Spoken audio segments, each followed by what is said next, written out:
Ah non, pas toi, tu ne vas quand même pas faire un Horcrux. Ah, c'est juste par curiosité, d'accord, ok, bon, ça va. Et puis je t'avoue que ça m'arrange parce que j'avais peur que du coup tu regardes pas la vidéo, tout ça, voilà. Salutations la jeunesse, installe-toi bien confortablement, on inspire, on expire, on inspire, on s'abonne à la chaîne. Bref, aujourd'hui on n'est pas là pour blaguer, on est là pour parler Horcrux. Et quand on parle de magie noire ou même de magie tout court, d'ailleurs, eh bien il y a quelqu'un à qui s'appeler. Alors je me suis dit, pourquoi faire cette vidéo seule quand on peut être bien accompagné? Alors je suis très content d'accueillir Repello Moldum dans cette vidéo. Repello Moldum, c'est une chaîne que je t'invite à découvrir si c'est pas encore fait. Et c'est une chaîne qui t'apprendra plein de choses sur la saga Harry Potter et qui creuse sur tout plein de sujets. Allô, Repello? Ouais, dis-moi, est-ce que tu es prête pour parler avec moi de tout ce qu'il faut savoir finalement sur les Horcrux? Hello Marco, bien évidemment que je suis prête. Je ne suis pas professeur de défense contre les forces du mal pour rien. Ah bah oui, parfait alors, nickel. Eh bah écoute, c'est parti pour ce tuto création d'un Horcrux. Alors pour commencer, avant de parler de la fabrication d'un Horcrux, il faut savoir exactement ce qu'est un Horcrux, à quoi ça sert et comment ça fonctionne. Pour commencer, l'Horcrux n'est autre que le joli petit nom que l'on donne à un réceptacle dans lequel est inséré le fragment d'âme d'un sorcier, et plus spécifiquement celui d'un mage noir. Car créer un Horcrux demande de hautes qualifications en magie noire comme pouvait en avoir le Seigneur des Ténèbres. Ce n'est donc absolument pas à la portée de n'importe qui. Comprenez que le but de ce transfert est très important pour certains sorciers et surtout pour ceux qui ont peur de la mort, puisqu'il est en quelque sorte gage d'immortalité. Eh bien oui, un sorcier qui décède mais qui possède un ou plusieurs Horcrux est un sorcier que l'on peut qualifier d'à moitié mort ou partiellement vivant. C'est au choix, car ce n'est pas l'intégralité de son âme qui quitte le plan terrestre, mais seulement une partie, l'autre étant gardée bien au chaud dans un ou plusieurs réceptacles. Vous me suivez toujours? Alors continuons. Mais comment ça se fabrique un Horcrux? Ce qu'on sait sur la création d'un Horcrux reste limité et il existe encore de nombreux mystères qu'on va tenter de résoudre dans cette vidéo. Tout d'abord, le sorcier souhaitant faire un Horcrux doit séparer son âme pour en mettre une partie dans un objet choisi. Pour cela, il devrait commettre l'irréparable et prendre une vie à l'aide d'un sortilège particulier qui permettrait de placer un fragment d'âme dans l'objet en question. Mais si c'était aussi simple que ça, on aurait sûrement vu plein d'autres Horcrux au cours de l'histoire. Alors il reste une part de mystère qui plane autour du processus de création.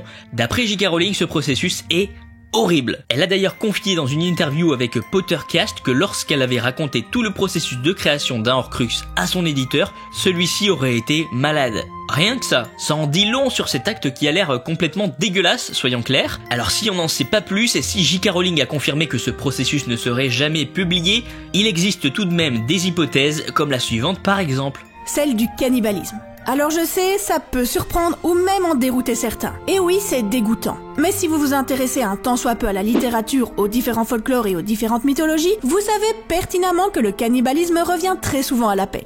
Et qu'il n'est pas inenvisageable que notre autrice s'en soit quelque peu inspirée pour l'intégrer dans son processus de création d'Horcrux. Après tout, nous avons déjà été confrontés à de la nécromancie durant la saga, dans la grotte ou encore chez Bathilda Tour-de-Sac. Alors pourquoi pas du cannibalisme? D'ailleurs, vous remarquerez que le sang et la chair sont présents dans les potions du monde des sorciers. Il suffit de regarder la potion de régénération qui nécessite l'os du père, la chair du serviteur et le sang de l'ennemi. Vous commencez à comprendre où je veux en venir? Une des étapes pour créer un Horcrux serait de commettre un acte aussi tordu que celui qui consiste à consommer la chair ou le sang de la victime afin de connecter son âme au meurtre, permettant ainsi de manipuler et de scinder son âme en un ou plusieurs morceaux. C'est juste glaçant, mais assez cohérent. On peut tout à fait comprendre le dégoût de l'éditeur face à certains détails plutôt ragoûtants qu'il a dû entendre. Alors je vous vois arriver. C'est vrai que selon les livres, les corps étaient intacts et semblaient avoir été effrayés à mort. Mais je vous rappelle que Tom était déjà très puissant, habile et intelligent. Il n'est donc pas improbable qu'il ait trouvé un moyen de consommer un morceau de cœur, de cerveau, de foie ou encore du sang de la victime et de n'en laisser aucune trace. Après tout, il n'est jamais mention d'autopsie,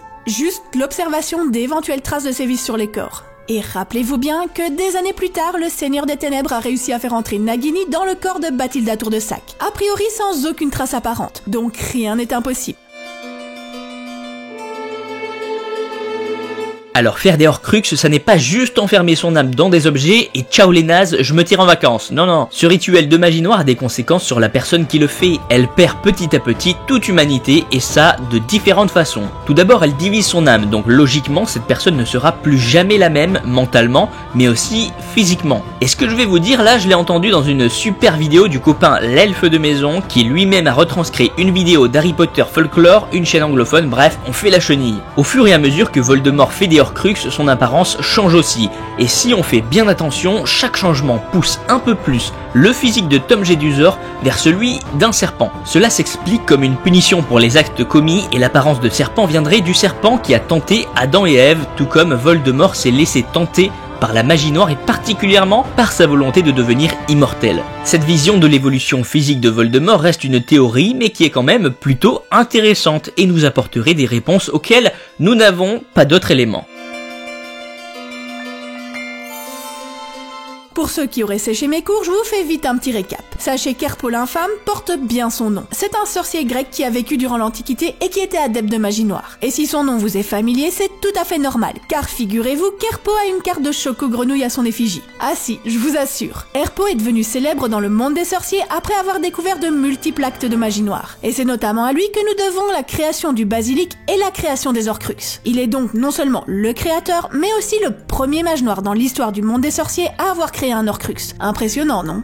Quant au Seigneur des Ténèbres, il retient à ce jour le record du plus grand nombre d'Horcruxes créés par un seul mage noir avec 7 Horcruxes au compteur. 7, vous vous rendez compte? Bon ok, 6 et 1 involontaire. Histoire de vous rafraîchir un peu la mémoire, revoyons ensemble ces 7 Horcruxes, voulez-vous? Bah bien sûr qu'on veut. Et ça peut être sympa de parler des gens qui ont été tués pour que ces Horcruxes soient créés, et pour ça on va commencer tout simplement par le premier.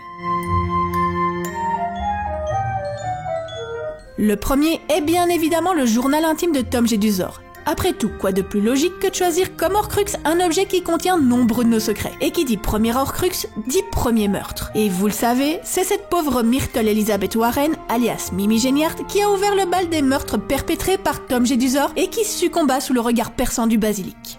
Ensuite, vient un objet très spécial qui fait double emploi car, avant d'être un Horcrux, il était composé d'une des reliques de la mort. C'est la bague de Gaunt, sertie de la pierre de résurrection. Et heureusement pour tout le monde, Lord Voldemort ignorait l'existence de cette pierre et voulait juste un objet de valeur. Et quoi de plus approprié qu'un joli bijou se transmettant de génération en génération. Enfin, je ne vous refais pas toute l'histoire, mais en gros, alors qu'il était élève en 6e année à Poudlard, Tom prit la décision de dérober la bague de son oncle maternel Morfinn Gaunt juste avant d'aller tuer son moldu de père Tom Jedusor Senior, ainsi que ses grands-parents, juste pour la forme. Mais c'est bien évidemment le meurtre de son père qui servira à créer son deuxième Horcrux. Il a tué son père, rien que ça.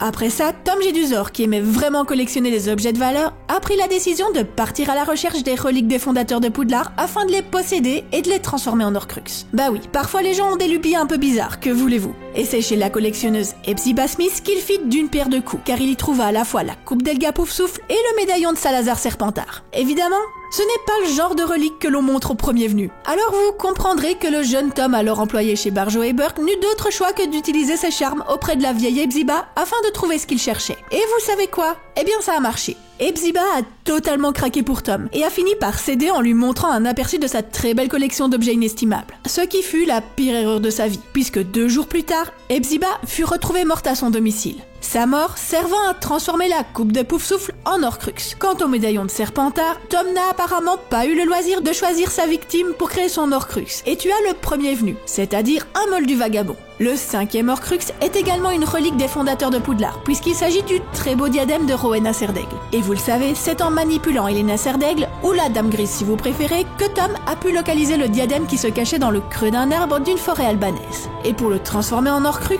Tom assassina un paysan qui se trouvait probablement sur son chemin. Le dernier Horcrux volontaire créé par le Seigneur des Ténèbres n'est autre que Nagini. Oui, c'est assez curieux de choisir un être vivant plutôt qu'un objet inerte, mais que voulez-vous? Quand on est le digne héritier de Salazar Serpentard, on ne peut faire autrement que de choisir comme allié un serpent.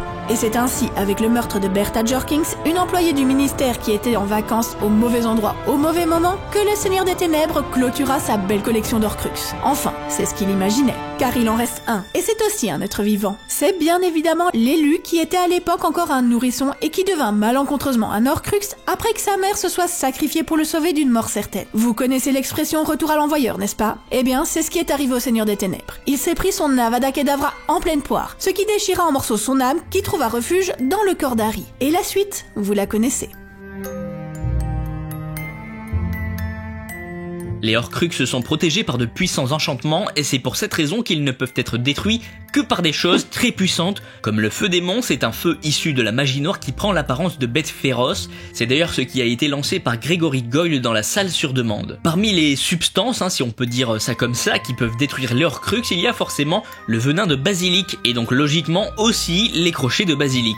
Un crochet de basilic, où est-ce que je vais trouver ça moi? Ils en font pas, le roi Merlin, des crochets de basilic? Et justement, on peut se demander pourquoi Harry Potter, qui était lui-même un Horcrux et qui a été mordu et blessé par le basilic, n'a pas vu le Horcrux qui était en lui se détruire. Eh bien, le venin de basilic ou encore le feu démon ne suffisent pas à eux seuls pour détruire un Horcrux. Il faut qu'ils tuent ou détruisent le Horcrux à un point suffisamment avancé pour qu'il ne puisse pas être réparé. Et pour Harry, justement, cette morsure l'a blessé, mais ne l'a pas tué. Il a d'ailleurs été secouru par le phénix Fumsec qui lui a versé une larme qui est le seul antidote connu au venin de basilic. Si la blessure était mortelle pour Harry, alors le Horcrux aurait été détruit. Concernant les Horcruxes de Voldemort, ils ont été détruits de différentes façons. Dans l'ordre et en se basant sur les films, le journal de Tom Jedusor a été détruit par Harry Potter à l'aide du crochet du basilic dans la chambre des secrets. La bague de Gaunt a ensuite été détruite par Dumbledore dans son bureau à l'aide de l'épée de Gryffondor qui a la capacité d'absorber tout ce qui la rend plus forte. Finalement, c'est un peu comme si on prend des vitamines, tu vois, hop, on est plus fort. Et ben là, c'est pareil pour cette épée, sauf que là, c'est avec du venin de basilic, quoi. Et si on garde en tête qu'elle a tué le basilic, eh bien on comprend qu'elle a absorbé son venin. Elle est donc capable de détruire un Horcrux. C'est ce qu'elle a fait avec la bague, mais aussi plus tard avec le médaillon de Salazar Serpentard qui sera détruit par Ron dans la forêt de Dean à l'aide de l'épée. La coupe d'Helga Poufsouffle est le prochain Horcrux à être détruit, cette fois-ci par Hermione Granger dans la chambre des secrets à l'aide du crochet du basilic qui servira également à Harry pour détruire le diadème de Serre d'Aigle en sortant de la salle sur demande. Harry Potter est le prochain sur notre liste, tué par Voldemort dans la forêt interdite. Et enfin, Nagini, le serpent dont Neville Londubat s'est chargé dans une scène culte avec l'épée de Gryffondor.